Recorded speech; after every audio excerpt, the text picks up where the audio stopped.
bem-vindos a mais um episódio do SexyCast, o podcast da comunidade Sexy Canvas. Eu sou a Aline Jones, vocês já me conhecem e sabem que aqui o papo é reto, tá? E hoje, em especial, eu tô falando com um cara que é formado em tecnologia da informação, cara de TI, um ex-militar do Exército, disciplina. Ele também foi agente de inteligência, que vulgarmente é falado de espião, tá? Popularmente a galera fala, esse aí é espião, tá? Cuidado com ele, infiltrado. Ele também é teólogo, gente. E também é operador do mercado financeiro. E o meu convidado de hoje vai falar sobre ayahuasca. Oi, Aline, me explica? Eu estou aqui com o Leonardo Santana, seja muito bem-vindo, nosso aluno da turma Pandora e psicoterapeuta, pesquisador há mais de 15 anos de estados expandidos da consciência. Também é um cara que trabalha com medicinas da floresta, que assim como eu tem uma trajetória maravilhosa com as medicinas. E atualmente é fundador do Instituto Alfa. O que é o Instituto Alfa? Seja muito bem-vindo. Obrigado, Aline.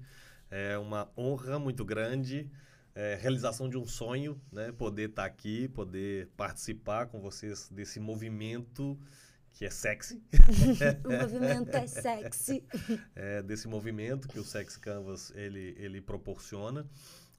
O Instituto Alfa é um instituto terapêutico e especialista em medicinas ancestrais, medicinas da floresta.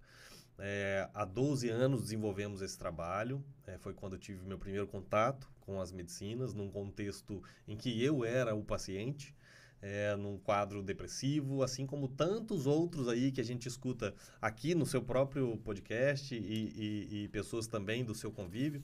A gente vê pessoas que passaram por alguma situação depressiva, situações da vida acabam levando a pessoa para uma espiral descendente, que é o que a gente chama de, né, quando a espiral vai para baixo e bate no fundo.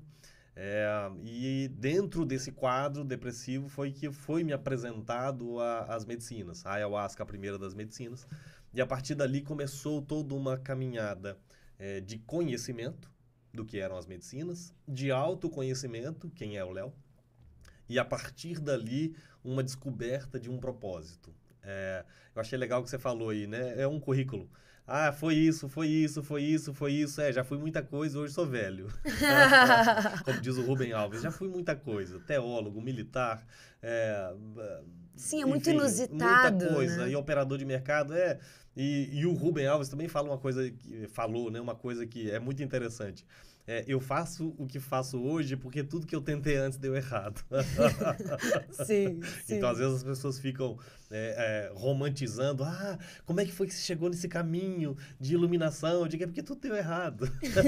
Sim. E aí, hoje, eu faço algo que é muito mais alinhado com o meu propósito de vida. Então, nesse meio do caminho, você acaba se descobrindo. E em se descobrindo nesse caminho, você acaba entendendo um pouco mais sobre propósito. Léo, mas você não é mais operador de mercado? Não, eu não era bom naquilo. Sim. Léo, mas você não é mais militar? Não, eu também não era bom naquilo. Gostei muito, mas você não era bom naquilo. Você não é mais espião, Léo? Não, eu também não era bom naquilo. Sim.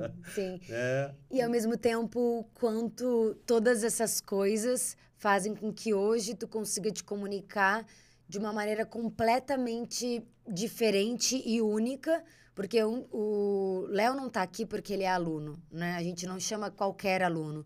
No nosso primeiro contato no Churras do Sexy Canvas, eu fiquei completamente estupefata com a tua capacidade de comunicar sobre as medicinas da floresta, ser um dirigente dessas medicinas no teu trabalho e conseguir te comunicar de uma maneira tão técnica, tão científica, tão sóbria. Muitas vezes, quando a gente fala das medicinas, é uma coisa meio, parece ripongagem, essa coisa também holística. Pode acabar caindo num estereótipo que você surpreende. Você eletrifica a curiosidade no momento em que você fala que você faz a melhor ayahuasca do Brasil dentro do laboratório. E aí aquilo, a priori, nos choca. A priori também enrola o pré-conceito de falar, o cara acha que sabe fazer ayahuasca melhor que os indígenas. Entra tudo isso que a gente vai falar eu quero me aprofundar em cada um desses pontos. Mas antes eu quero ter empatia pelo nosso público, que inclusive, galera, se inscreve no canal, comenta nesse post, todas as dúvidas que surgirem, escrevam, porque eu vou ler, o Léo vai ler. Eu posso trazer essas dúvidas numa outra oportunidade. Pra gente é importante que vocês ativem o sininho pra ver os outros episódios quando a gente lançar. Então, você que tá em casa, talvez você pense, ayahuasca? Como assim? Não, acho que não. Então, não quero falar de uma perspectiva de quem sabe e confia nessa medicina. Quero falar de quem tá em casa e ficou... Mas eu soube que pessoas morrem fazendo ayahuasca. Eu já vi a mulher a história de um famoso que morreu e que escreveu um livro de não tomar isso. Então, existe muitos estigmas e tabus com relação à ayahuasca. E você começou falando que você chegou lá porque você estava um pouco no seu fundo do poço. Positivo. Então, eu não quero nem falar com os curiosos. Eu quero falar com quem já sabe, já chegou no fundo do poço, ou sente que às vezes está patinando, e aí parece que nada ajuda, parece que não tem nenhuma alternativa, e você fala, eu tô perdido, eu tô preso num vício, eu não consigo sair do meu lugar. Quando esse aluno tá no selfie 1, tá apequenado, perdedor, um monte de neurose e não sabe o que fazer. Aí eu indico a ayahuasca. Mas eu tenho medo por conta de tudo isso. Como que você falaria com essa pessoa? Muito boa pessoa. Então, como um teólogo, sabe, nascido em berço cristão, com tudo que você possa imaginar de construções e religiosas, eu tive dificuldade em aceitar essa ajuda. Mas o que eu digo para essas pessoas sempre é, cara, eu já estive nessa posição que você está. Eu já estive aí onde você está. Essa insegurança. Eu sempre falo isso para as pessoas. A diferença do corajoso para o covarde não é que o corajoso tem ausência de medo. Não. A diferença do covarde para o corajoso é que o corajoso, ele reconhece o medo. Ele sabe que está com medo, mas vai sem medo. Ele, olha, eu sei que eu estou com medo, mas tenho que ir. E o covarde não. Diante do medo, ele se apequena, ele se acovarda e ele foge.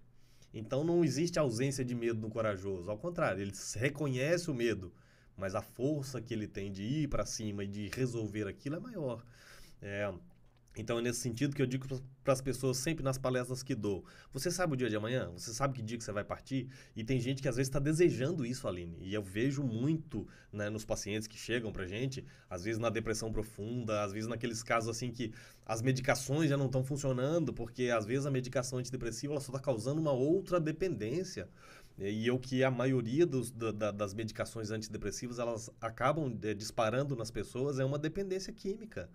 A pessoa não dorme se não tiver o remédio, ela não acorda se não tiver o remédio, e ela vão virando fugas e fugas e fugas, e ela fica dependente de uma vida de que ela tem que estar o tempo todo medicada. Tem que tomar uma medicação para rir para os outros, tomar uma medicação para não matar o coleguinha do lado, porque senão ele mata o coleguinha do lado. Aí tem que tomar uma outra medicação para cortar o efeito dos outros, e a vida vai virando uma bola de neve.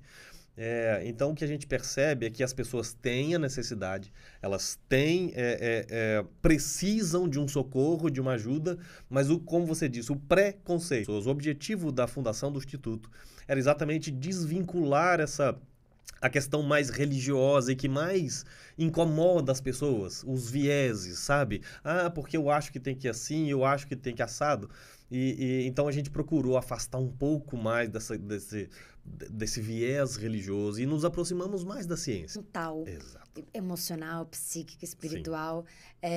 Porque em alguma instância, quando a gente fala de ayahuasca, ou a gente fala do Santo Daime e, enfim, outros vieses religiosos, sim, ou a gente fala do que a gente chama xamânico, né? Sim, que é também esse lugar que, às vezes, tem esse estereótipo de floresta, cultura indígena e um lugar um pouco mais selvagem, que às vezes...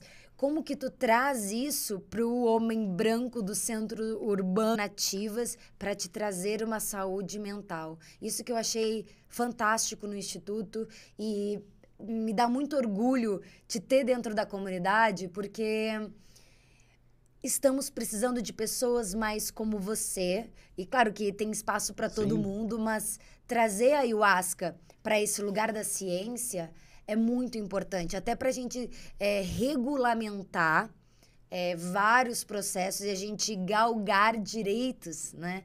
Então, eu queria que tu me falasse um pouco sobre um lugar que, a priori, eu tive esse preconceito quando você falou, que eu faço a melhor ayahuasca do Brasil em laboratório. Primeiro, eu quero que tu entenda e que tu explique isso, me faça entender isso, e me ajude a sair desse preconceito que é sair do lugar do natural ou do em comunhão com a terra e ir para um laboratório. O que isso significou para ti também? Sim. Bom, vamos lá. As coisas não andam divorciadas, Aline. As pessoas acham que às vezes ciência e religião ou ciência e espiritualidade são coisas divorciadas. E quando você descobre que o caminho é ao contrário, que essas duas coisas precisam caminhar juntas, isso te clareia muito a visão sobre determinadas coisas. Eu no começo também tinha esse preconceito. Eu também pensava de que não. Eu tive o meu movimento total Pachamama. Eu morei 3 anos na Amazônia, eu tive contato com várias etnias indígenas, aprendi muito com os índios. Isso foi muito interessante, enriquecedor, importante para eu entender o contexto das coisas. Mas como um pesquisador que sempre fui, um curioso, eu sempre gostei das origens das coisas. Só assim, um contexto um pouco disso para ele assim. Há muitos milênios, os deuses vieram do céu em canoas voadoras e ensinaram para os nossos antepassados o segredo das plantas. Qual planta que serviria como medicamento para determinadas patologias, doenças do corpo. E uma combinação de plantas, os deuses ensinaram só para o xamã, para quando ele precisasse falar com eles. Porque o lugar de onde eles vinham era muito longe, ele não ia ter como chegar até lá. Mas se ele juntasse aquelas duas plantas e fizesse um cozimento e tomasse aquela beberagem, abriria nele uma forma de comunicar com eles. Eu estava digitando um relatório, ouvindo aquele documentário, oi? Aquilo ali foi o gancho. O que os meus superiores vão pensar no dia que souberem que eu fui participar de uma cerimônia dessa? Então tinha toda essa preocupação. Aonde que entra a ciência nisso? Depois de ter conhecido todo o contexto dos povos originários e entender como que era utilizada, de que forma que era utilizada, me veio aquela sensação que é muito comum em quem toma ayahuasca ou quem consagra ayahuasca pela primeira vez. De cara, isso tinha que estar na caixa d'água da cidade, as pessoas tinham que tomar e abrir a torneira e tomar. Eu pensei nisso. No meu casamento, eu vou dar pra todo mundo no casamento e não vou falar nada. Eu falei, Aline, tu é muito louca. É a primeira reação que a gente tem. Cara, isso é tão bom, as pessoas têm que conhecer. E virou viciado agora nisso. E ali eu comecei a perceber o preconceito das pessoas. E eu, não, mas você não tá entendendo, porque você não foi lá. E aí esse movimento de querer levar para as pessoas com esse ímpeto causa uma resistência na pessoa. E ela começa a olhar para aquilo com os olhos assim, cara, isso, sei lá, esse cara tá ficando meio doido. Pois bem, a partir daquilo, entendendo esse conceito e vendo que eu estava avançando muito, me retraí. Falei, olha, quem quer vai atrás. Quem está necessitado é que procura. E aí partiu desse movimento. Quantas pessoas a gente não vai entrar nas cerimônias que tu viu que ela tentou tudo e ela falou assim, última tentativa. Essa aqui é a minha última alternativa. No final das nossas sessões, a gente sempre tem um bate-papo, sabe? A gente sempre compartilha e as pessoas falam um pouco de como foi a sua experiência. E eu lembro de um paciente desses que no final da sessão, ele chorando, né, contou ali, foi maravilhoso a experiência dele, e ele contando, ele disse assim, olha, essa era a minha última esperança. Depois dessa sessão que eu estava planejando pular da ponte. Ou seja, se isso aqui não der certo, é a última tentativa. E graças a Deus, a última tentativa funcionou. E hoje segue bem a vida, hoje nos ajuda com esse trabalho, inclusive aconselhando outras pessoas, dizendo a mesma coisa que eu disse aqui no começo. Eu já estive no seu lugar, eu sei o que você está sentindo. Um exercício de empatia, sabe? Mas não é aquela empatia da boca para fora, é a empatia de que eu realmente já estive nessa posição. Tem uma palavra de esperança para você, tem jeito. Se você se libertar um pouquinho da Amazônia, de ficar lá, de morar 3 anos na Amazônia como eu tive, Então, às vezes, por essa falta de possibilidade, eu tenho que traduzir essa experiência de alguma forma, levar isso de alguma forma. A primeira coisa que me veio foi minha família. Cara, algumas pessoas na minha família precisam disso. E depois, cara, alguns amigos precisam disso. E depois, cara, e o ciclo vai aumentando. Você sempre vai identificando pessoas. Cara, isso seria bom para fulano, seria bom para o ciclano. Você começa esse ciclo. Observando os movimentos, aí comecei a entrar nesse movimento ayahuasqueiro, né? Brasil é o epicentro do domínio da ayahuasca no mundo, né? Vamos assim dizer, é o maior país ayahuasqueiro do mundo, em que as regulamentações permitem, né, o uso da ayahuasca. Os outros países que também têm a permissão são menores. Então o Brasil, pelas proporções que tem, e pela Amazônia do tamanho que tem na nossa parte, é o epicentro desse conhecimento. Isso é muito valioso. Ali a gente vê, eu tenho pacientes em vários países do mundo. Então, é um movimento de pessoas vindo de vários lugares do mundo para conhecer essa medicina aqui no Brasil. E eles lá fora estão muito mais antenados, estão muito mais esclarecidos, Cara, isso está incomodando. Os australianos sabem mais de ayahuasca do que nós. Os ingleses estão sabendo mais do que a ayahuasca do que nós. Porque tem pesquisas lá, Exato. E aí que a gente chega no laboratório. Os ativos da ayahuasca sintético, que dá para o paciente da parada cardíaca mais oxigenação no cérebro sem oxigênio. Uma das substâncias da ayahuasca faz isso. Então, assim, pesquisa. Então eles foram atrás de entender como é que isso funciona. Aí as pessoas, mas é perigoso. Nós temos registros arqueológicos de mais de 2.000 anos do uso dessas medicinas pelos índios, sabe? São mais de 2.000 anos de pesquisa indígena, de utilização segura dessas medicinas. Então as pessoas... eu sempre falo isso, a visão distorcida, ou melhor, a falta de informação produz essa visão distorcida da realidade. E o que falta para as pessoas é informação. Então, assim, quando você investe mais em informação descontaminada, informação correta, e científica, abre mais o consentimento das pessoas. Olha, não, Inclusive, eu quero até me corrigir, porque aqui eu falei, e aí chegamos em ciência e no laboratório, né? E tá aí um equívoco, porque tem um lugar que a gente estereotipa que é a ciência feita em laboratório para o homem branco, enquanto... Não, pera. Existe uma ciência que está sendo feita na aldeia pelas culturas indígenas.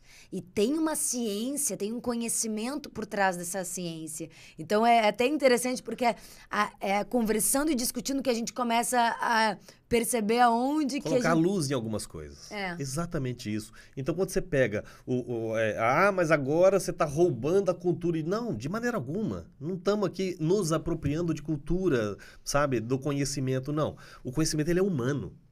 Ele é posto para a humanidade. Então, o ancestral indígena, ele também é humano, sabe? Nós também humanos, a cura é para o ser humano. Então, independente se ele nasceu na aldeia ou se nasceu na cidade, a cura é para o ser humano. E aí, baseado nisso, então, assim, a gente dá todo o crédito ao conhecimento ancestral. Agora, eles faziam o que podiam com a tecnologia que tinham, baseado em algo que chegou para eles de alguma forma, um conhecimento que chegou para eles de alguma forma, dessa farmacologia da floresta. Agora, quando você leva isso para o laboratório, não é para roubar da cultura a propriedade intelectual daquela descoberta. Não, ao contrário. Por exemplo, quando se leva para o laboratório, é que a gente descobriu que a ayahuasca ela não tem só 2 alcaloides. Então, as pessoas... Elas têm, a ayahuasca tem 2 princípios ativos. Você escuta muito isso em qualquer palestra que você vai. É o DMT, que é o alucinógeno que dá o efeito da viagem. E você tem o inibidor de monaminoxidase, que é o alcaloide que faz a inibição da sua enzima no estômago para aquilo passar. Beleza, isso é uma das explicações. Quando você pega a planta e você faz um mapeamento genético da planta, e você começa a fazer, um levantamento, aí você leva no espectrofotômetro de massa, e você leva ela em outros equipamentos que vão medir o que aquilo tem, e você começa a descobrir que tem outras propriedades. E aí você começa com um engenheiro químico, que ele olha, esse princípio ativo que está aqui na planta, ele degrada a tantos graus. Se você reduzir esse tipo de produção para tanto tempo e fizer isso e aquilo, você tira mais alcaloides. É isso que é o importante de unir a ciência com o conhecimento ancestral. Você pode melhorar a produção. Ela pode ficar mais otimizada. Você gasta menos planta se você fizer isso, isso e isso. Então, esse aqui é o levar ao laboratório. Não, a nossa ayahuasca é feita de forma ritualística, do mesmo jeito, só que utilizando informações que foram adquiridas em laboratório. Exato, que é esse momento onde todo mundo vai ali, coloca na panela, deixa ferver. Bota na lenha. E aí, de repente, você fala assim, não, mas se chegar a esse grau de temperatura, você vai perder um princípio ativo extremamente importante para os entendimentos que tu vai ter no momento que tu estiver em transe, no momento que tu estiver na expansão de consciência. Então, vamos cuidar disso, e isso só é conhecimento que agrega, né? Você falou do uso e da regulamentação, e aí existe o uso ritualístico, o uso terapêutico e o uso recreativo. O que diferencia, assim, quais são os jeitos que as pessoas tomam ayahuasca, né?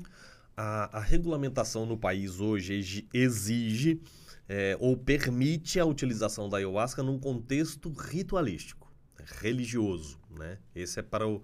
É assim que a nossa regulamentação tratou a ayahuasca. Pode se tomar desde que tu esteja numa cerimônia religiosa ou ritualística. Perfeito, exatamente isso. Então, nós precisamos nos adequar à legislação para andar dentro do que a lei permite. A gente utiliza ela de forma terapêutica, sim. Só que você precisa construir algo com uma linha espiritual, e aí eu vou diferenciar a espiritualidade de religião. O que a lei permite, a regulamentação permite que você tenha um contexto espiritual. E ela é uma medicina que potencializa qualquer coisa, inclusive os fenômenos espirituais. Então, isso não é difícil para a gente conseguir caminhar, né, dentro dessa legalização. Que se você estiver pensando em tomar ayahuasca, é sempre importante você ir para um lugar que você já tem uma referência, uma indicação, e que você certifique que o lugar que você está indo tem um alvará para estar exercendo aquele ritual. Porque existe isso é um CNPJ, gente. Pode parecer ridículo, mas se você pode chegar e falar, oi, eu vim tomar ayahuasca, eu posso ver o alvará de vocês? Isso é possível, eu quero saber o CNPJ de vocês, porque... De fato, eu acho importante que a gente comece a encarar dessa forma para a gente não abrir precedentes para pessoas que estão fazendo de um jeito equivocado, de um jeito imaturo. Aquilo que você falou, às vezes a pessoa... o fulano vai vir falar sobre a ayahuasca. A gente não trouxe qualquer pessoa. A gente trouxe, inclusive as más línguas se chamam de o xamã das celebridades, né? A gente trouxe alguém que não é por ser aluno, mas porque é uma referência de alguém sério, que está entendendo o contexto social, político, cultural, ancestral, químico da ayahuasca, né? Sim. Então, ao longo da tua trajetória, como foi para você ter que se firmar e se preocupar com esse lugar para se separar de uso recreativo, né? Sim. Primeiro ponto, Aline, que eu acho que é importante a gente frisar, é completamente abominável a utilização não só da ayahuasca, mas qualquer das medicinas com uso recreativo. Os indígenas não utilizam de forma recreativa nenhuma das medicinas, absolutamente. Todas elas têm um contexto, e um contexto, na maioria das vezes, espiritual. Então, o xamã, e as pessoas falam disso, né? O xamã, você já é um xamã? Eu nunca me vendi como xamã e nunca disse que sou. Esse apelido, xamã das celebridades, vem de atendimentos muito específicos. Eu só abri um parêntese para isso. Eu nunca nasci na aldeia, eu já estive em aldeia, mas não nasci em aldeia, não me considero xamã. Agora, quando você pega a etimologia da palavra, isso vem do dialeto Tung, da Sibéria.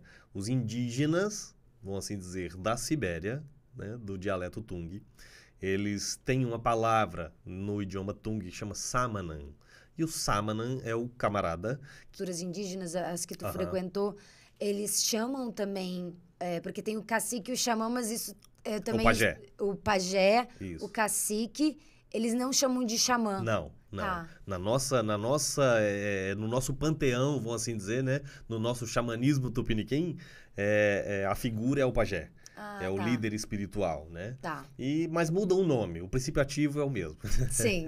É alguém que Então, está ali transitando entre os exato. mundos para orientar as pessoas Exatamente. espiritualmente. Então, nessa caminhada, eu comecei a atender muitas pessoas. Então, hoje eu sou terapeuta de pastores. E aí as pessoas olham para mim e falam assim, oi? Muita gente às vezes se assusta quando... Como assim? Eu falei, sou terapeuta hoje, terapeuta de... A maioria dos meus pacientes são evangélicos. Não, mas peraí, não, para tudo que isso não casa. Não casa, são seres humanos. Eu Pastores, evangélicos, né? Militares, políticos, altos executivos, Exatamente. celebridades, pessoas que muitas vezes precisam ter um uso discreto porque estão em ecossistemas extremamente preconceituosos. E são publicamente expostas. Então, você pega hoje...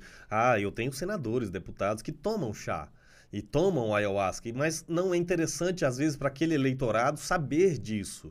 Às vezes ele tem um problema, às vezes não ele, às vezes a família. Então, tem políticos que, cara, a esposa era depressiva, suicida. E aí já tinha tentado tudo que a medicina alopática já podia oferecer. E não tinha dado resultado.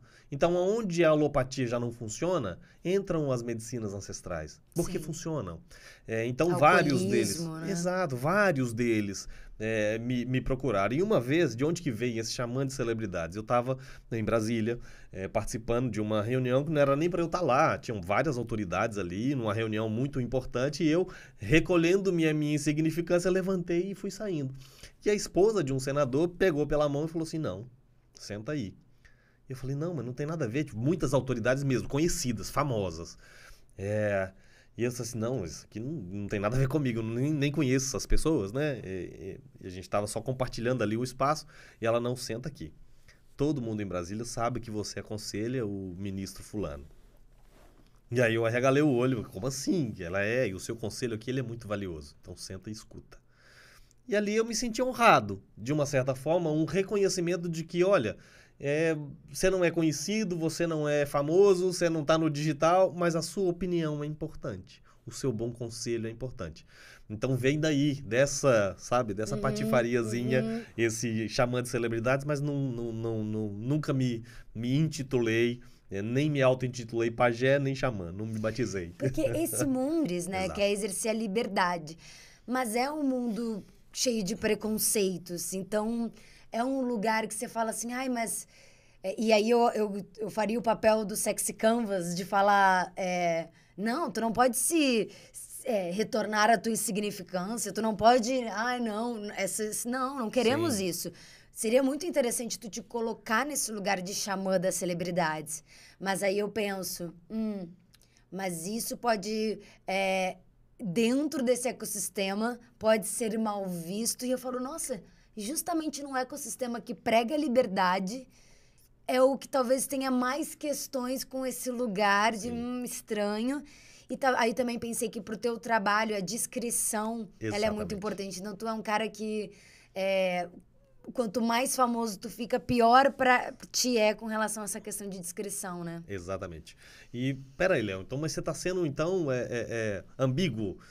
Você não quer que as pessoas saibam, mas aí, de repente, você está participando agora em um podcast, em dois, aparecendo. Volto de novo naquele mesmo antigo problema. A falta de informação descontaminada provoca uma visão distorcida da realidade. E percebendo muita gente, fazendo besteira na internet, falando coisas sem absolutamente nenhum embasamento científico, sem base alguma, falando besteira, utilizando das medicinas para se promover e para ganhar dinheiro, para uma série de coisas, foi observando esse movimento e sendo radicalmente como um terapeuta de pessoas que têm uma projeção nacional, que são extremamente conhecidas. Eu precisava desse anonimato, mas por um outro lado precisava também, equilibrar essa balança de levar a informação. E quem estava trazendo a informação estava contaminando ela. É igual você pegar essa garrafa de água aqui e jogar 5 gotas de pimenta aqui dentro. Ok? É água. Mas se você tomar, você vê que está contaminada. Você está sentindo o gosto. Então é no sentido de trazer para as pessoas a informação sem contaminação, sem pimenta, sem, o temperinho que ela coloca para se promover, para se parecer melhor do que alguém, iluminado. Não, gente, quem toma ayahuasca não é iluminado. Tá buscando se conhecer. Então eu quero agora adentrar um novo território desse papo, porque a gente falou agora muito sobre essas partes mais técnicas, né? Regulamentar, a parte química. Então, assim, você que tá em casa nos assistindo, ou tá nos escutando, provavelmente você, assim, ou você já entendeu que o papo aqui é sério e que a gente justamente está tentando proteger as medicinas desse lugar recreativo, infantil, imaturo e equivocado. Mas existe agora um segundo momento da nossa conversa que você falou agora sobre quem toma ayahuasca está buscando autoconhecimento. Então eu quero agora, nesse novo momento, nesse novo ciclo, te perguntar um pouco mais sobre quem toma ayahuasca, por que a pessoa busca ayahuasca, para que tipo de pessoa a ayahuasca é indicada. Então, assim, já até aqui nesse papo já entendi que não é coisa de louco, já entendi que é um papo sério. A partir de agora como isso pode me ajudar, né? Que tipos de self 1, porque aqui a gente tem a jornada do self. Então, a gente tem esse cara aqui, o self 1, ele tá cheio de neurose, problema com pai, problema com mãe, trauma, violência, marido, família, construções religiosas, Sim. crenças limitantes. De repente, a pessoa tá patinando, não sabe por quê. E, de repente, a pessoa tem depressão, a pessoa tem alcoolismo, tem vício em sexo, tem ansiedade, crise do pânico, enfim. Então, muitas pessoas começam a ter esse tipo de sintoma frente a também a realidade e o mundo que a gente vive. Então, nesses anos de experiência, que tipos de pessoas chegaram até você e por que elas precisavam tomar ayahuasca? Aline, uma coisa lá atrás e outra coisa lá atrás e mais outra coisa lá atrás e traumas e, sabe... Profundo.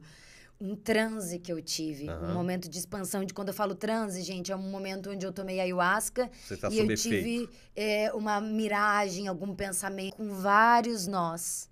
E toda vez que eu tomava ayahuasca, eu ia lá e desatava um nó. E aí eu ia lá e desatava outro nó. E aí, quando eu ia embora daquele transe, eu falava, haverão outros. É isso, é o teu corpo emocional conectado com as coisas que tu viveu e que tu demora um tempo para assimilar que aquilo foi algo que te machucou, né? Então, esse descompasso, ele acontece dessa forma. Os sentimentos, na maioria das vezes, estão presos lá atrás, em mágoas, em ressentimentos, em uma série de coisas.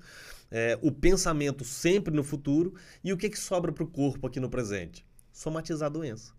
É o que mais acontece, são pessoas que têm doenças somáticas, as doenças foram somatizadas por traumas ou sentimentais ou por excesso de futuro. E ela nunca está aqui agora, e a única coisa que ela tem é agora. A única coisa que você tem, respira fundo, é o ar que você acabou de respirar, e isso é seu de verdade. Só que daqui a pouquinho você tem que soltar também, que já não é seu mais. Se você ficar segurando também, você morre. Então você não tem nada, nada é seu de verdade. Então quando você toma essa consciência de que, cara, o que tá lá atrás já foi. O que tá lá na frente ainda não veio. E eu só tenho o ar que eu respirei aqui agora. E o que a ayahuasca e as medicinas vão fazer é te dar uma porrada na cara, desculpa a palavra, mas assim, é um choque de agora. Ela vai te dar uma experiência de hiperrealismo no presente. Então ela vai te levar a estados de extrema observação de si mesmo e disparar todos os sistemas de proteção da sua mente e do seu corpo no sentido de, cara, você tá morrendo agora. Vai te dar uma experiência parecendo que você tá morrendo. E, cara, você tá morrendo agora, presta atenção nisso. Então, a sua atenção, quando você está numa sessão de ayahuasca, sob efeito da ayahuasca, não tem passado e não tem futuro. Você só tá ali agora na respiração, meu Deus do céu. Preciso sobreviver. É só isso que você tem. E ali abre a possibilidade de você, primeiro, experimentando o presente, com uma overdose de presente de agora, você consegue observar coisas do passado, pode ver coisas que vão acontecer observando o contexto da sua vida. Eu acho que o mais precioso que a ayahuasca proporciona ali para as pessoas é exatamente você se deslocar e se tornar um observador em terceira pessoa de si mesmo, no contexto da vida. Então, não é uma palavra minha, não é um direcionamento, uma meditação, uma mensagem subliminar, não é nada disso, é você. se observando no contexto da vida e vendo, cara, isso aqui tá errado, cara, isso aqui não, eu não posso ser assim, cara, o que que eu fiz? É você sendo o seu observador e o seu próprio terapeuta durante essas horas. Então, você falou de traumas, teve um paciente muito interessante, ele era um pastor, é um pastor famoso, sabe, igreja grande, milhares de membros pelo Brasil todo, enfim, uma celebridade. De YouTube, de tudo, mas que a igreja não é interessante que saiba que ele se trata com as medicinas, depressivo até o talo. E eu vou abrir um parênteses aqui, Aline. O povo pensa assim, porque o pastor tem a vida boa, não tem depressão. Em 2016 eu fui convidado por um colégio presbiteral, um grupo de pastores, que são, né, uma associação de pastores nacional, e que eles tiveram em 2016 6 suicídios de pastores. E esse é um assunto que não é tratado, que não vai muito, não é interessante que seja divulgado, por quê? Você imagina um membro lá, pobre da igreja, um membro simples que está ali com todas as dificuldades, todos os problemas, buscando às vezes na igreja, em Deus, um refrigério para os males da vida e do mundo, e aí ele pega e vai para a igreja um dia e descobre que o pastor se matou. Cara, a cabeça desse cara pira. Cara, se o pastor, que é o cara que está mais perto de Deus, se matou, o que vai sobrar para mim? Eu vou morrer. Enfim.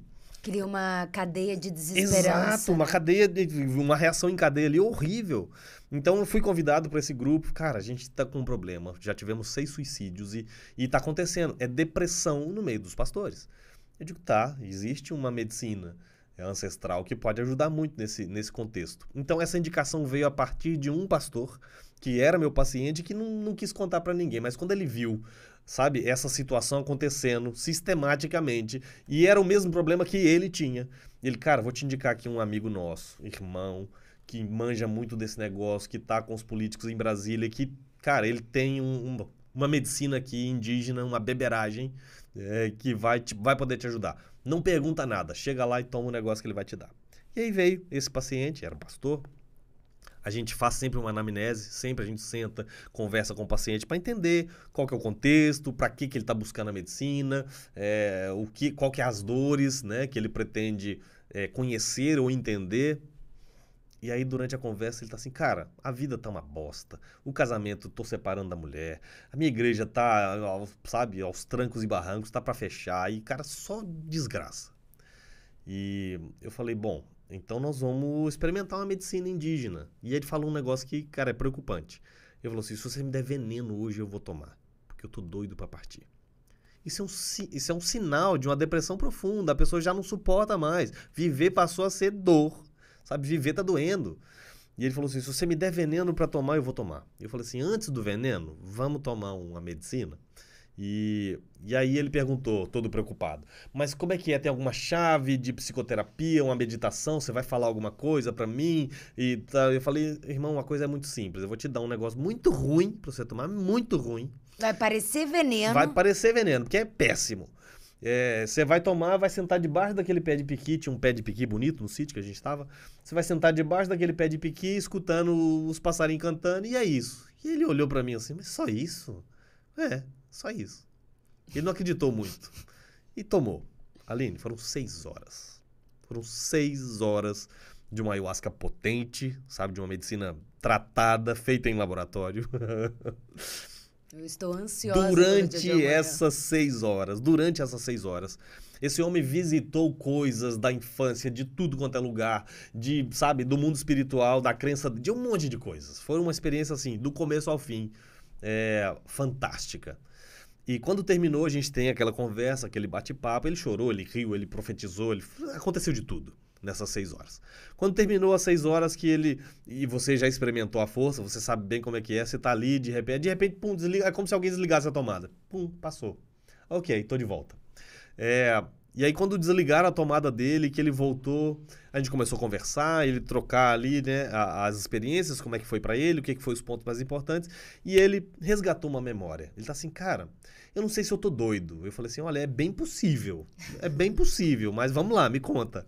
Que loucura que é essa? Ele falou assim, cara, abri uma visão e eu me vi pequenininho e eu tava no hospital. E eu lembro, assim, detalhes da roupa da enfermeira, da roupa do médico, de tudo, dos detalhes do ambiente. Assim, foi como se eu tivesse entrado dentro do ambiente de novo. E eu estava sendo suturado, eu estava sendo, sabe, eu estava sendo ali costurado, estava tomando pontos. E a impressão que eu tenho, o sentimento que eu tinha é que eu tinha sido abusado. E aí eu falei, olha, pode ser sim uma viagem da sua cabeça, pode acontecer, de alguma memória, de algum filme que você viu, alguma coisa que te impactou, que mexeu com você, pode, é possível. Pode ser só uma viagem mesmo da sua cabeça, mas pode ser uma memória, né, da primeira infância, dos primeiros 3 anos de idade. Costuma acontecer. Então, em alguns contextos, em estados expandidos de consciência, você pode resgatar, às vezes, memórias suprimidas. A nossa mente ela tem um mecanismo de defesa, Aline, muito funcional. Então, quando você não tem capacidade psicológica ou intelectual de tratar determinados traumas, a memória suprime. Ela fica lá, porque a memória nunca é apagada. Mas a indexação da memória, e é isso que está no doutorado que a gente está fazendo, a indexação da memória que se perde. Você perde o caminho para chegar até lá. A sua mente, ela consegue fazer uma supressão daquilo e para não te dar dor, porque ela não consegue tratar aquela dor. Então ela suprime aquela memória. Em estados alterados de consciência, como a ayahuasca, por exemplo, ela joga todas as memórias para o campo consciente. E sendo boa ou ruim, para ela não importa, é só memória, ela joga para o campo consciente. Então, expliquei isso para ele. Pode ser uma memória da sua infância. Investiga, procura saber. E aí tratamos de outras coisas, enfim, passou. Passado 4 dias dessa experiência, ele me liga, diz, irmão, a gente precisa encontrar, tem que tomar um café. Não, tá bom, eu tô em BH, vamos no shopping. Aí fomos no shopping, tomar um café e tal, e ele todo esbaforido. Aí chegou lá, irmão, com a cara branca, né? Aconteceu de verdade. Eu fui na casa da tia-avó esse domingo, que ainda é viva, e aí sentei lá, tinha muito tempo que eu não via ela, e fomos conversar e tudo e tal, e não sei o que. Aí conversando, de repente eu joguei o assunto na mesa e ela tomou um choque. E aí ela ficou meio assim, e aquela coisa, e aí começou a chorar também, e foi aquela comoção total. Aos 3 anos de idade eu sofri um abuso por um tio-avô que já faleceu, não é vivo mais. Mas eu fui abusado por esse tio-avô, e fui hospitalizado, aquilo tudo foi real, aquilo aconteceu. E eu falei, que coisa boa, irmão. Ele, não, e agora o que eu faço? Eu disse assim, olha, você não tem sequelas físicas disso. Você não tem, isso não te deixou nenhuma marca física, sabe? Isso não te prejudica até hoje. Isso era uma memória ruim e que já passou, tá lá no passado. Lembra que a gente tinha falado?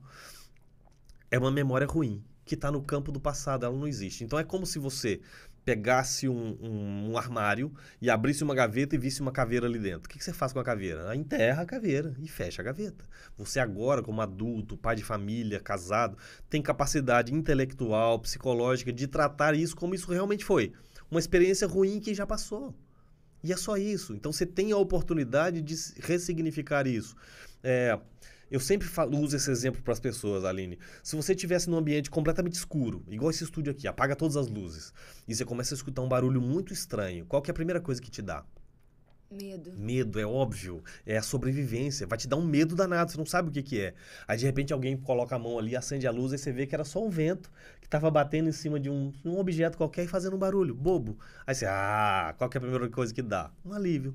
Tá bom. Toda vez que você coloca luz em cima de algo que está escuro, luz é conhecimento, é sabedoria, é entendimento. Em cima de algo que estava obscuro, o medo vai embora.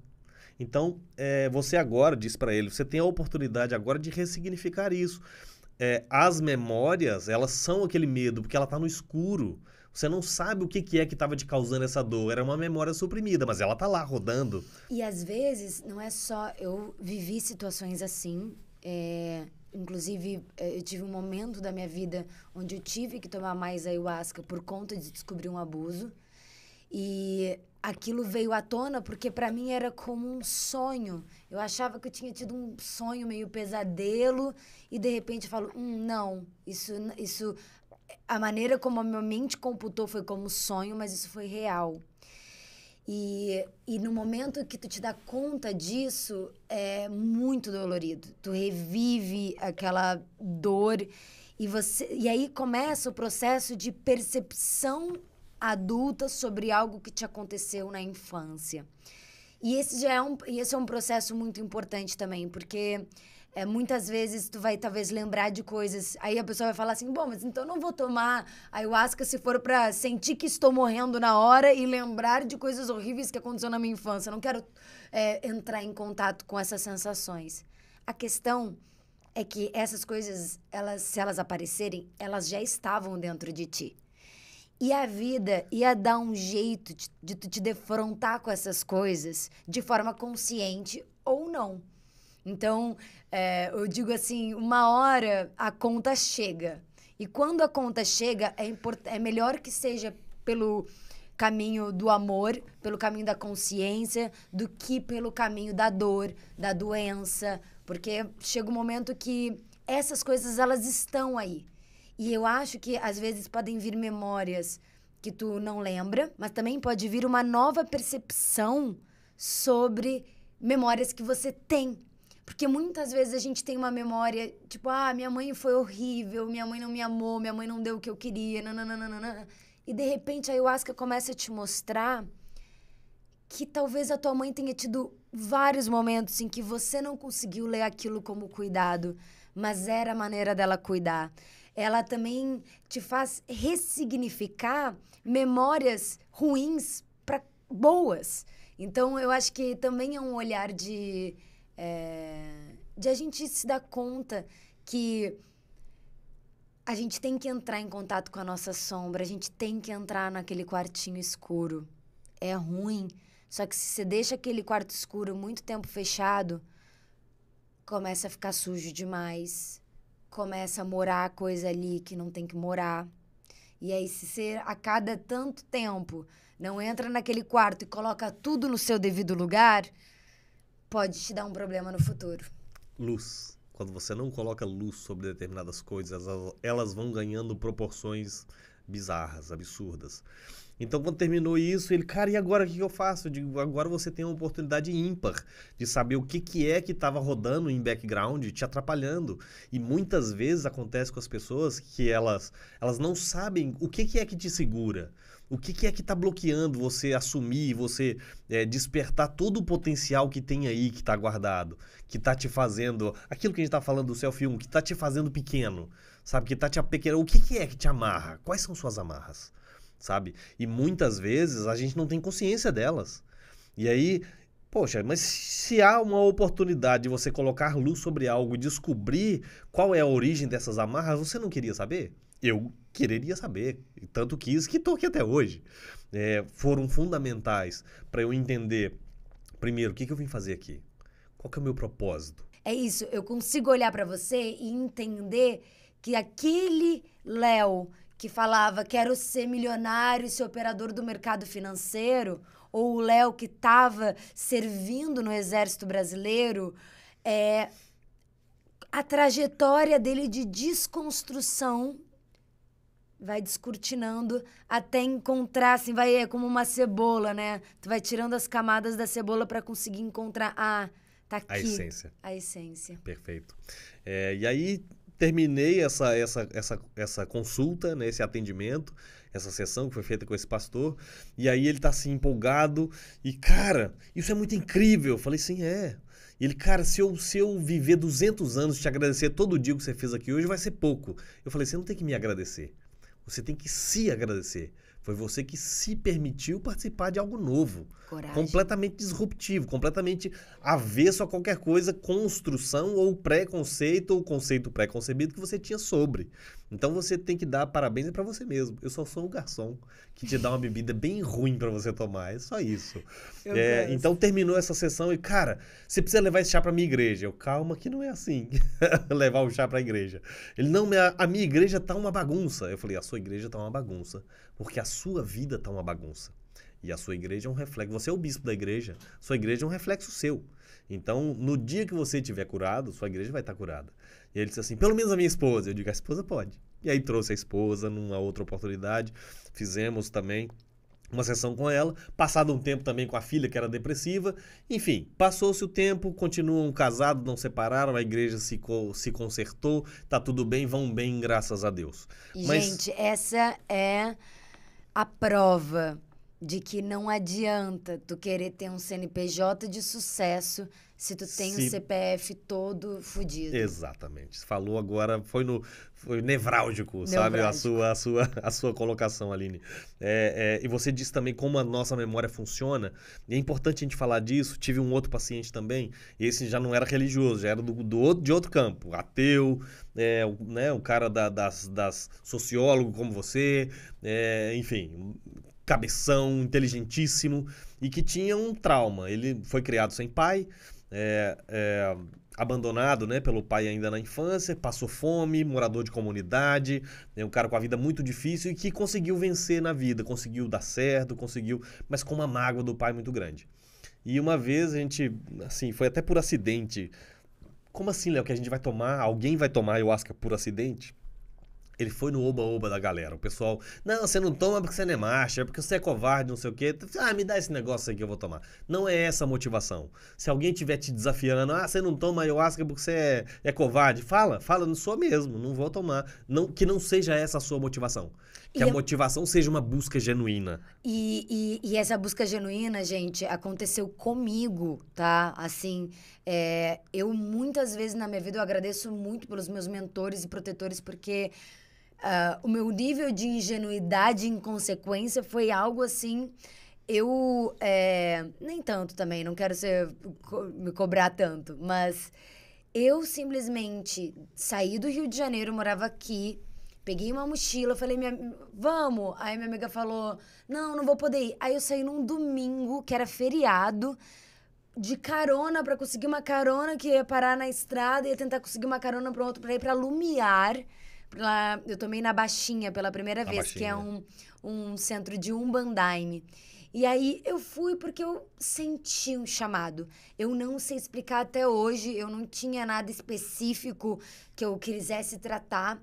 Eu fui muito na ingenuidade de achar que aquilo... O chamado. Eu não tenho outra coisa pra dizer. Não tem nada no campo racional e intelectual que eu possa dizer pra vocês que vá convencê-los de que fazia sentido eu estar fazendo aquilo. Mas fazia.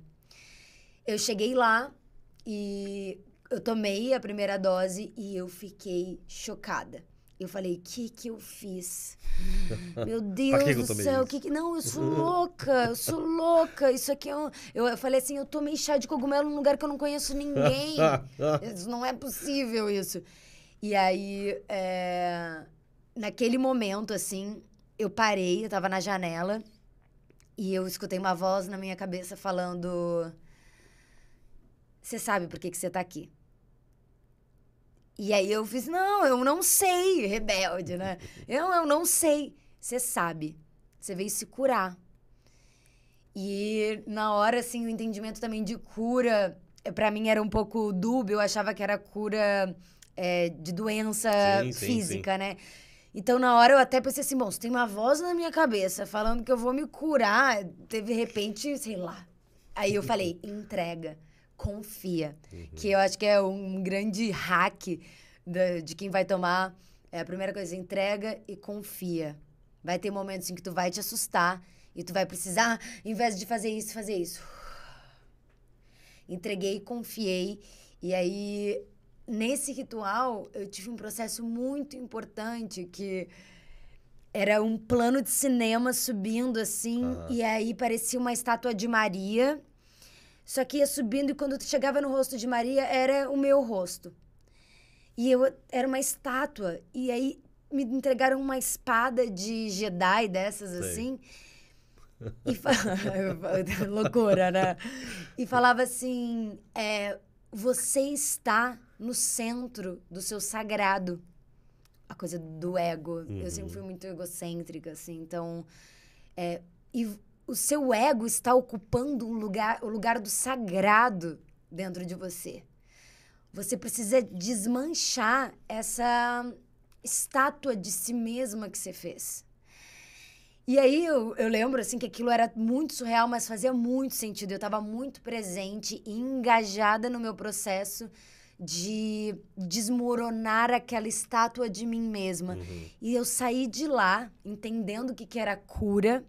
Naquele momento eu curei o meu sagrado, eu curei um lugar que eu precisava ter, onde não era eu, Aline, que ocupava. Era um lugar que era divino, sagrado, algo que era maior que eu, algo na qual eu me relacionava e servia numa relação hierárquica mesmo de devoção, vou falar assim, que eu nunca fui muito religiosa, então essas palavras às vezes soam difíceis para mim, mas eu consigo conectar. Compareçam numa cerimônia de ayahuasca se vocês sentirem um chamado de dentro de vocês.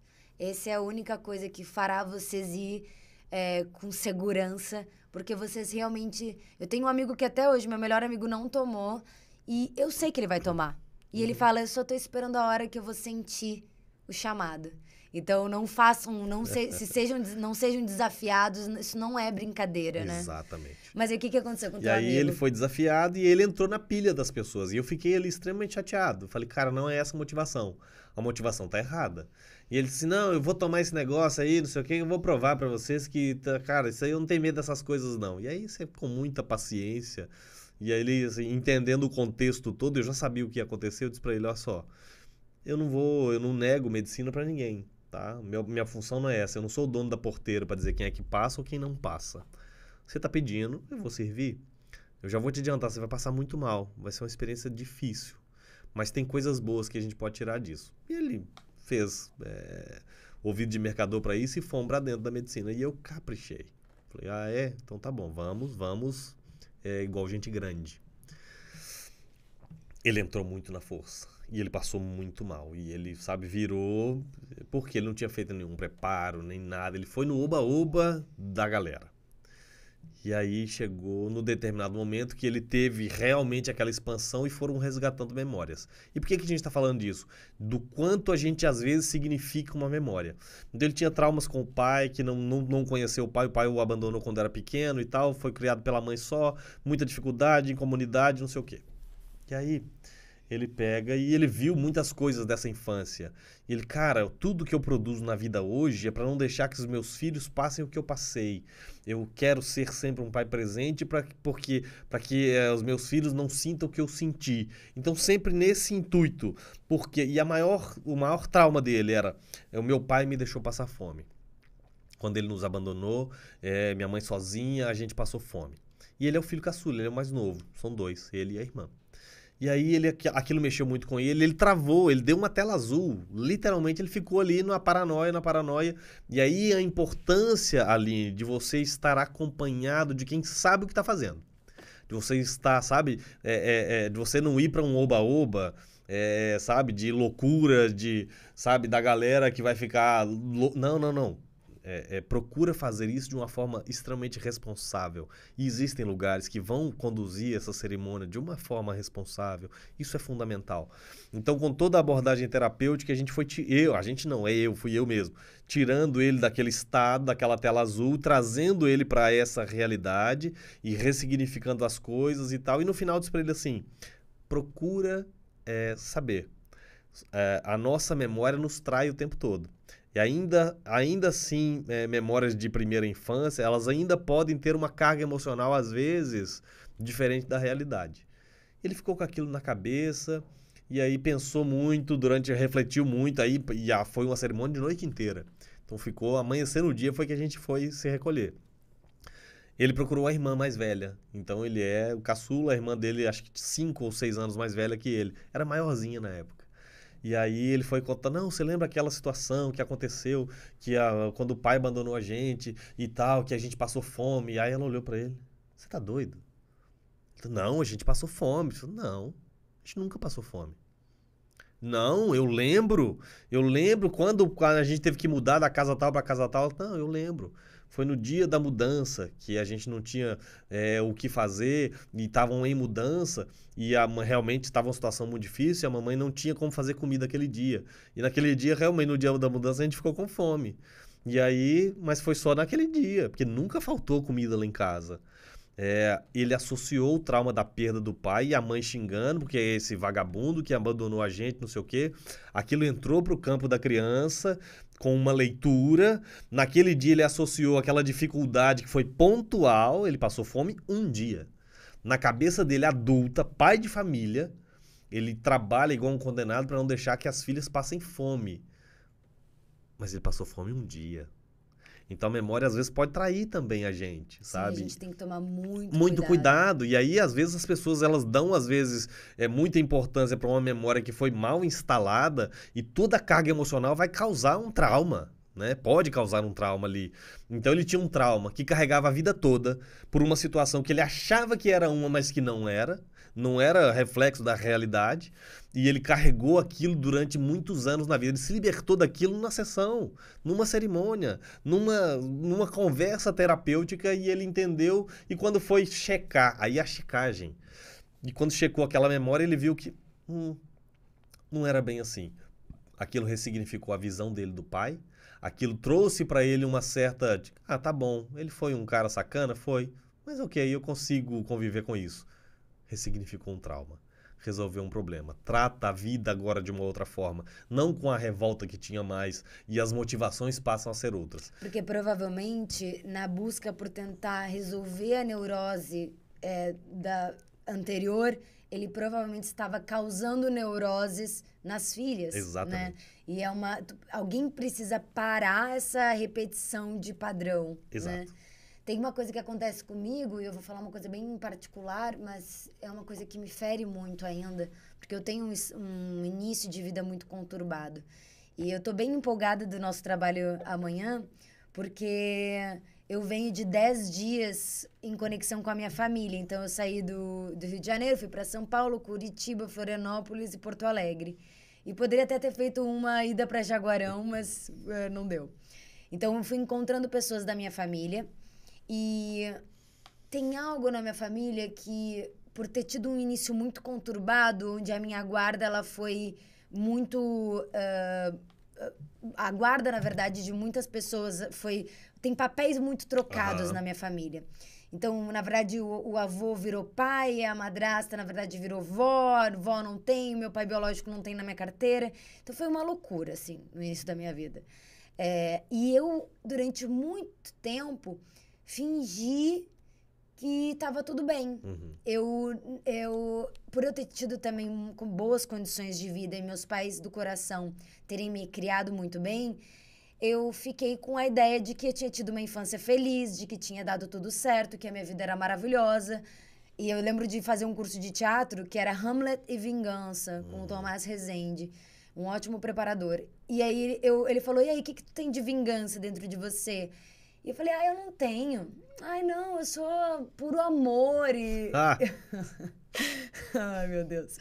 Faltavam uns litros de ayahuasca ali pra perceber que tinha uma infância que eu não lembrava e que me fazia muito mal e que eu tinha o direito de sofrer por aquilo. E eu entrei em um processo que é negar o lugar que eu estive.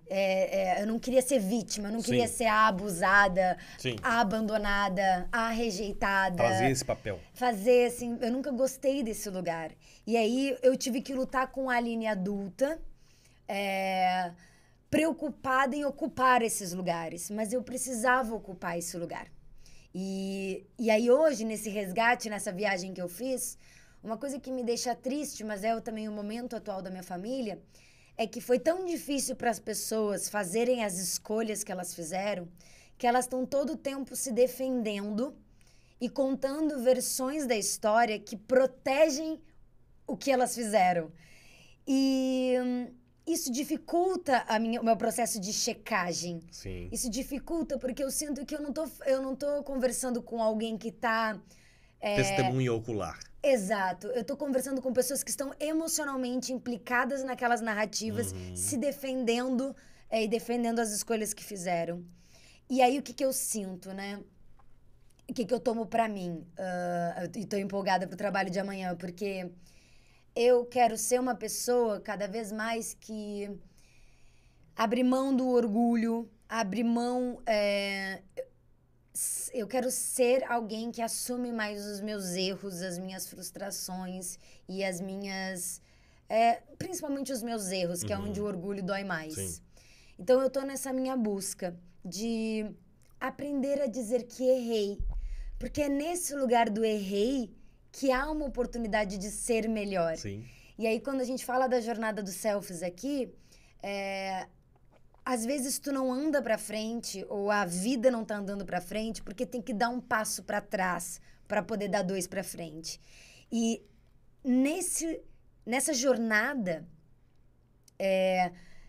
eu entendi que as pessoas que têm mais dificuldade de assumir que erraram são as pessoas que mais têm dificuldade de crescer. Então, quando a gente fala aqui do Self 1, do Self 2, Self 3, muitas vezes é um processo de olhar para suas dores. Existe um momento que a gente chama na Ayahuasca, que é a peia, que vai ter um momentinho talvez que você sofra. Que talvez incomode. Que talvez incomode, mas não tenha dúvidas de que a experiência na sua totalidade, ela vai ser boa, ela vai ser de cura. Então, assume o teu erro para poder fazer uma versão melhor. É tipo o André me mostrando as espaçonaves do Elon Musk. Sim. E é a C11, a C12, a C13.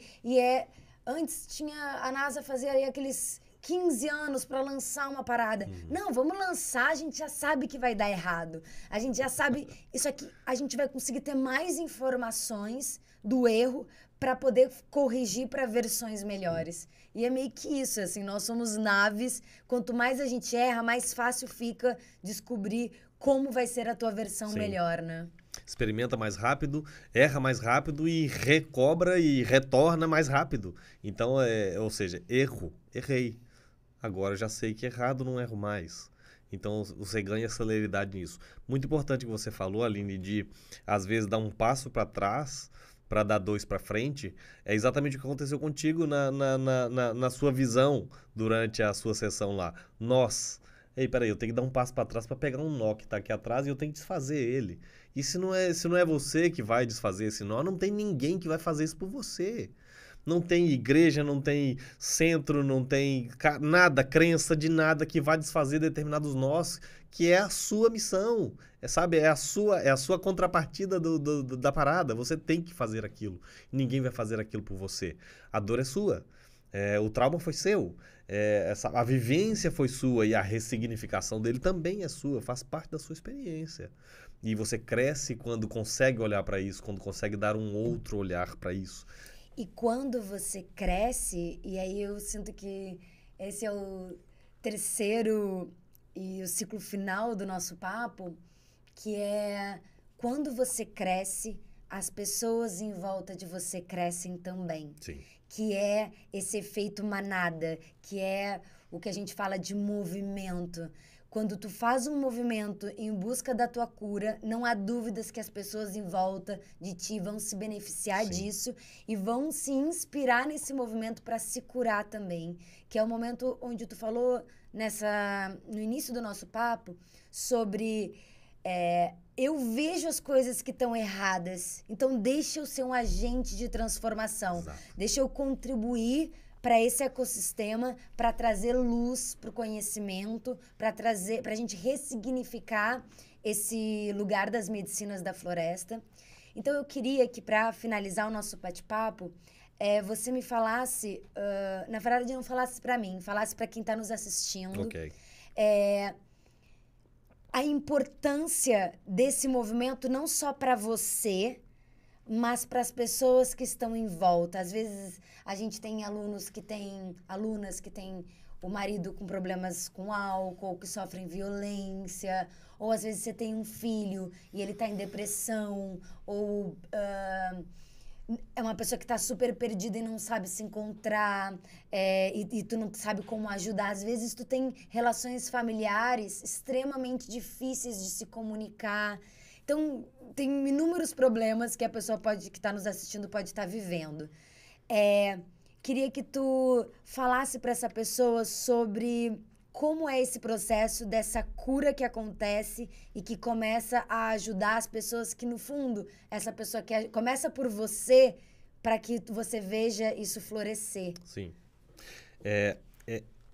Nitidamente e claramente, Aline, é você sendo a transformação que gostaria de ver no mundo. Então parece clichê, mas é internalizar exatamente isso, sabe?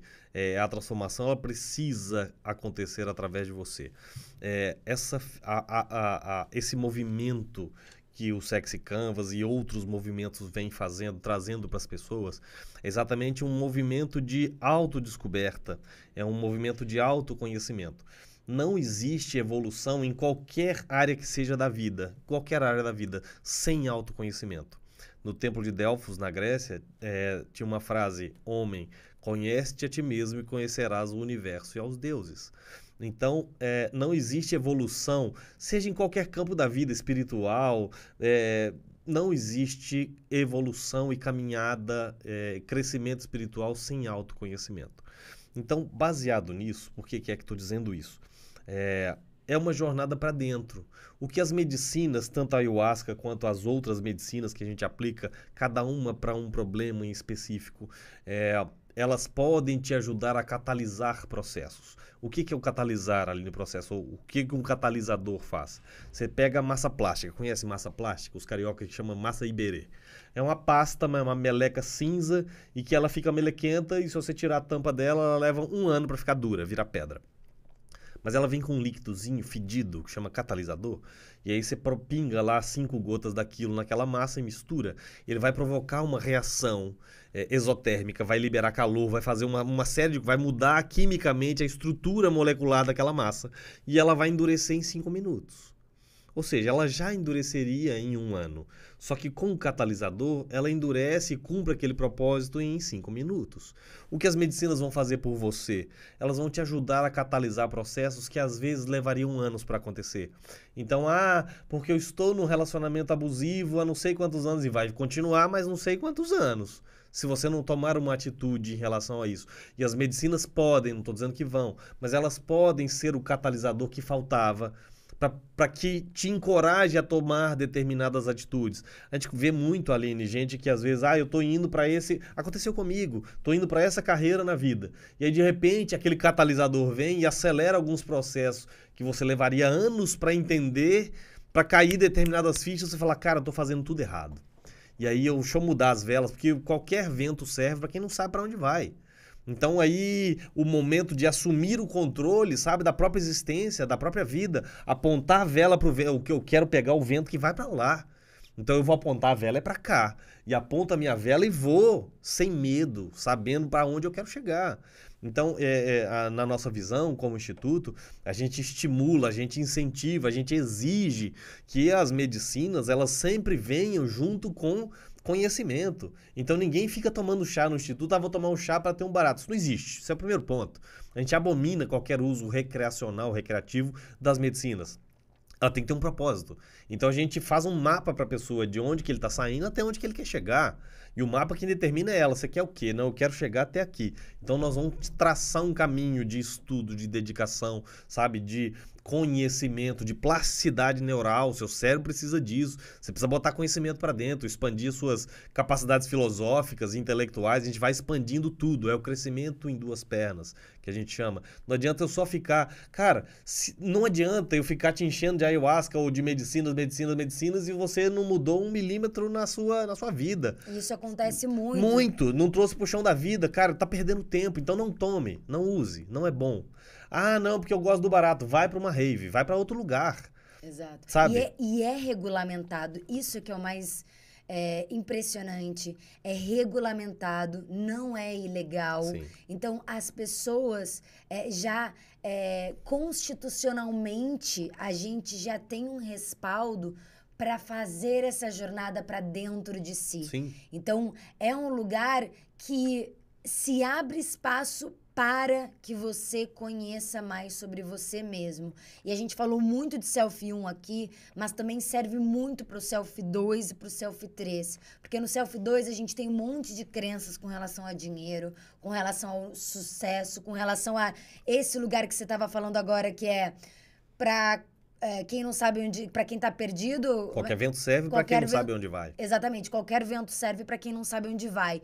Quando tu começa a assumir no Selfie 2 o lugar que tu quer ir, o lugar que você entende como a tua autorrealização, tu passa a ter que trabalhar em cima das tuas velas e montar as tuas estratégias, né? Quando tu tá no Selfie 3... muitas vezes você tem tempo, você tem dinheiro para fazer o que você quer, mas você não sabe o que você quer, você não sabe o que você gosta. E aí é o momento onde as medicinas podem servir para voltar à essência. E juntar isso tudo, sabe? E alinhar essa propósito, missão e essa coisada toda e apontarem um caminho mais alinhado com o que você veio fazer aqui, sabe? Nessa existência. Eu sempre falo... Uma vez me fizeram uma pergunta, Aline. Perguntaram assim, Léo, no que você acredita de verdade? Cara, e eu tava ao vivo numa entrevista com algumas pessoas que você conhece, inclusive. E aí, eu ali, Léo, você tem 5 minutos. Se apresenta, quem você é, o que você faz e o que você acredita. Cara, eu não tinha me feito essa pergunta. O que eu acredito, cara? Eu fiquei naquilo e na hora me veio um insight. E eu tenho usado muito esse insight. Porque é de verdade, ali emergiu algo que eu acredito de verdade. Que eu acredito muito. Que o ser humano, ele precisa abandonar a mediocridade, sabe? Nós, como povo, como espécie. Se a gente ainda está discutindo questões que tem a ver com raça, que tem a ver com sexo, com opção disso ou daquilo, a gente está se apequenando demais. As discussões precisam subir de nível, muito, como espécie humana. Então, assim, eu acredito de verdade que já passou da hora do ser humano abandonar a mediocridade. A gente precisa abolir a mediocridade. Já passou da hora do ser humano ele deixar de ser o Homo sapiens sapiens que há milhares de anos a gente se tornou e a gente continua sendo o Homo sapiens sapiens, o humano que sabe que sabe. E fizemos o que com esse saber que sabe? Sabe? A gente não galgamos um degrau a mais, a gente continua como Homo sapiens sapiens. E eu acho que aí tem uma armadilha, Léo, que é...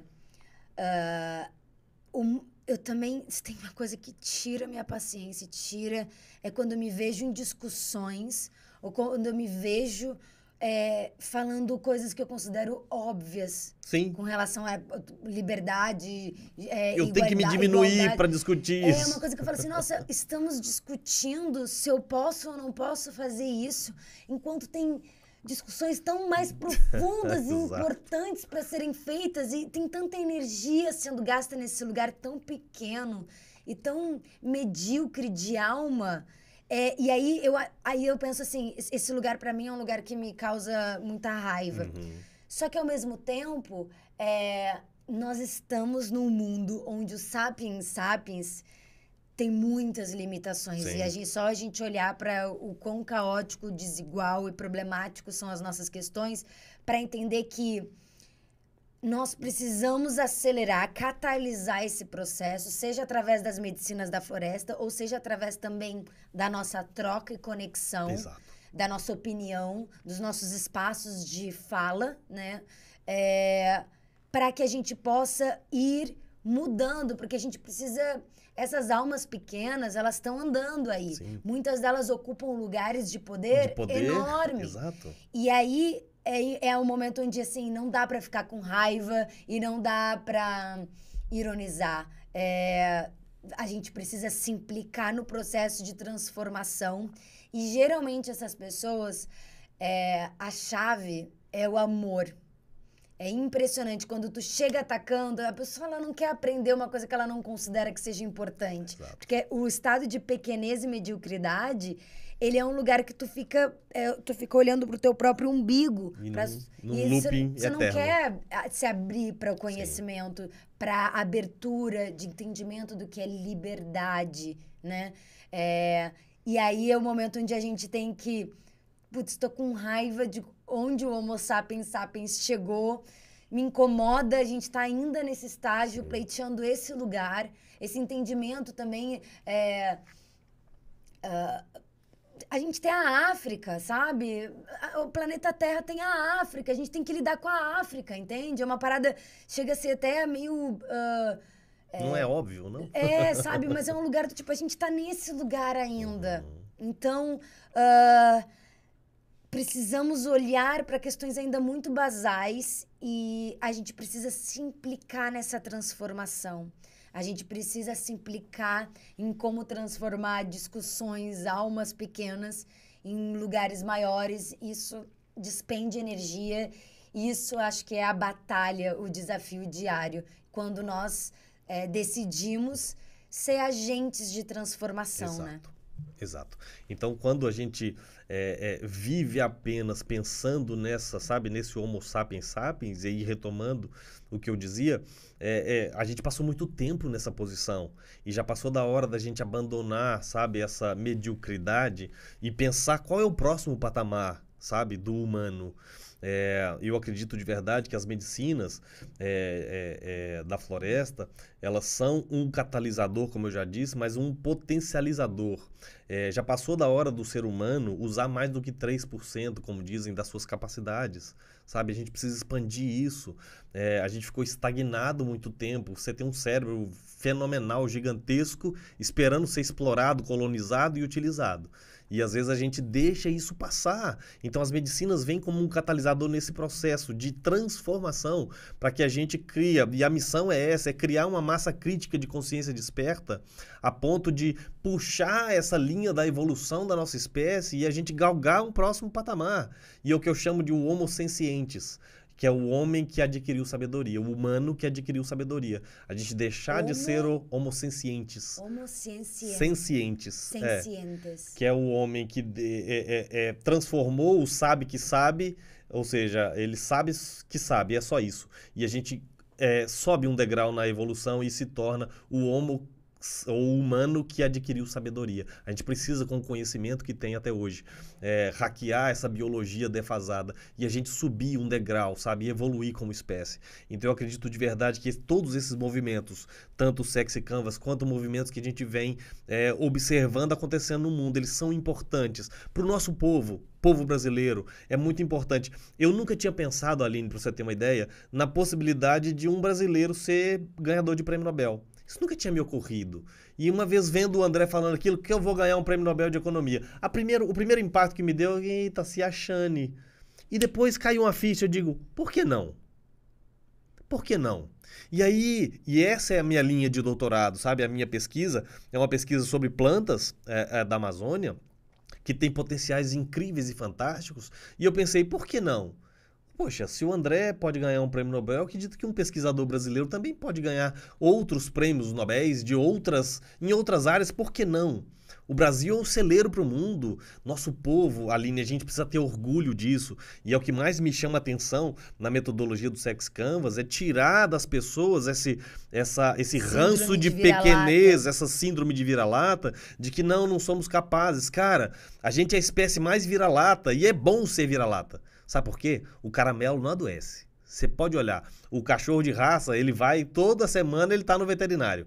O caramelo vira-lata, que é aquela mistura de todas as raças, ele vira o caramelo, ele não adoece, ele não passa dificuldade, ele tá ali. Então, assim, eu tenho orgulho de ser o caramelo. Eu já viajei para vários países do mundo, Aline, já morei em alguns países do mundo. E você vê, e você viaja muito, como o brasileiro é recebido lá fora. Cara, a galera gosta do brasileiro. É legal ser brasileiro, sabe por quê? Porque uma loura de olho verde pode ser brasileiro, porque um moreninho pardo é brasileiro, porque o escurinho é brasileiro, porque o japonesinho é brasileiro, porque sabe, todo mundo é brasileiro. O brasileiro não tem cara. Então essa mistura é o que nos dá força. É o passaporte mais falsificado. O mais falsificado do mundo é o do brasileiro, porque ele pode ser japonês, ele pode ser preto, ele pode qualquer coisa. Ele é brasileiro. Então a gente recebe muito bem. Existe uma profecia antiga, Aline, sobre o povo brasileiro, de que o Brasil, em determinado tempo do mundo, seria o celeiro do mundo, espiritual do mundo, sabe? Que o Brasil seria o coração do mundo e seria a pátria do evangelho. Mas não é evangelho que vai ficar todo mundo crente, não. É evangelho que significa boa nova. Boa nova é uma boa nova de que, cara, esse povo tem algo a oferecer. Esse povo, ele pode ser um celeiro para o mundo. Não é só celeiro porque a gente produz muita soja. Não, é um celeiro de tudo. Então, o nosso povo tem um potencial, que é o potencial do vira-lata. Se acontecer uma pandemia, o povo que tem mais condição de sobreviver é o brasileiro, que é o mais misturado do mundo.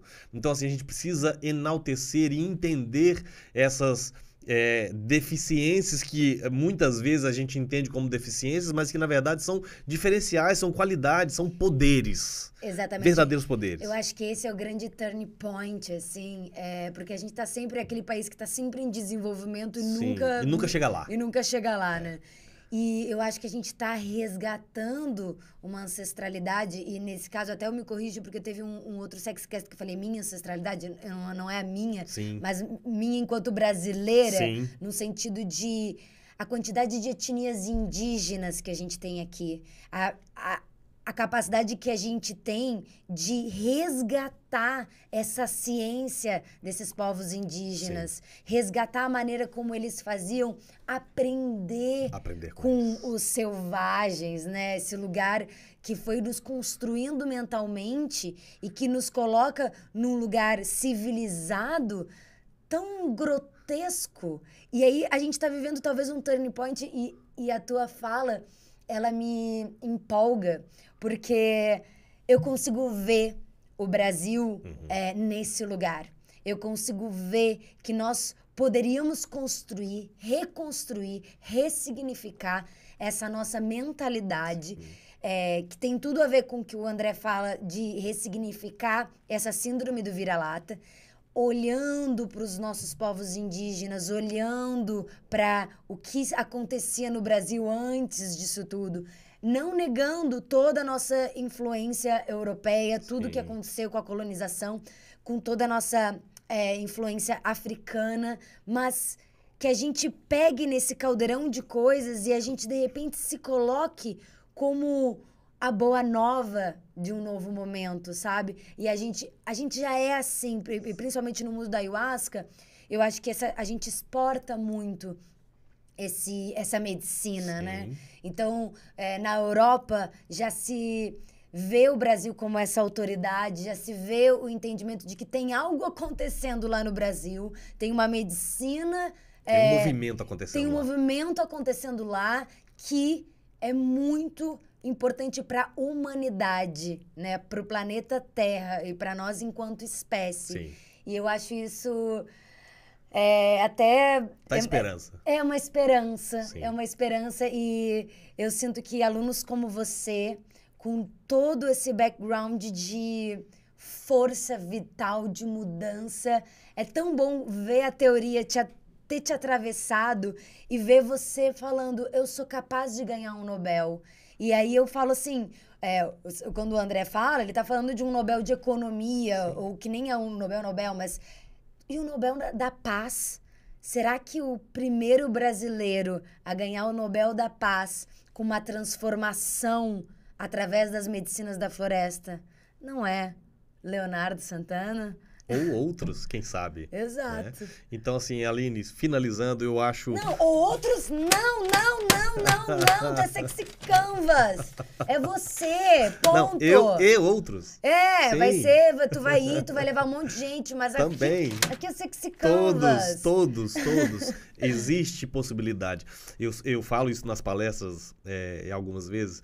É uma pena que quando o Cabral chegou, o dia que ele chegou, 22 de abril de 1500, era um dia de chuva.